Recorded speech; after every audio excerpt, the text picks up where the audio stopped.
ദാമ്പത്യ ജീവിതത്തിൽ ഭാര്യാഭർത്താക്കൾ പരസ്പരം റഹ്മത്ത് നിലനിർത്തേണ്ടവരാണ്.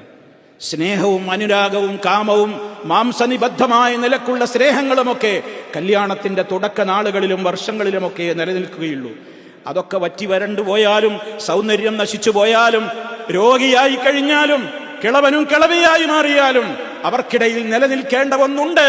അത് മവദ്ദത്ത് മാത്രമല്ല, വറഹ്മത്തൻ. പരിശുദ്ധ ഖുർആൻ വിവാഹം നിശ്ചയിച്ചത് അതിനാണ്. അതല്ലാതെ മനുഷ്യർ എന്ന് പറയും പോലെയുള്ള മാംസനിബദ്ധമായ മോഹങ്ങൾ നേടിയെടുക്കുവാൻ വേണ്ടി താൽക്കാലികമായ സുഖത്തിനുള്ളതല്ല. അള്ളാഹു വിവാഹത്തിന്റെ മൂല്യങ്ങൾ പഠിപ്പിച്ചെടുത്ത് പറഞ്ഞത് എന്താണെന്നറിയോ? നിങ്ങൾക്ക് അവളിൽ ആശ്വാസം കണ്ടെത്തുവാനും മവദ്ദത്തും അല്ലാഹു നിശ്ചയിച്ചു, വറഹ്മത്തൻ റഹ്മത്തും നിശ്ചയിച്ചു.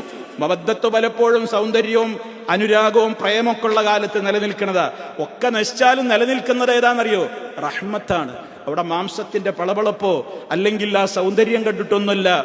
ആ നിലനിൽപ്പ് എന്തുകൊണ്ടാണെന്നറിയോ? കാരുണ്യം പറ്റി വരണ്ടിട്ടില്ലാത്ത ഹൃദയങ്ങളാണ് ഇരുവരുടേതും. അള്ളാഹു നിലനിർത്തി തരുമാറാകട്ടെ.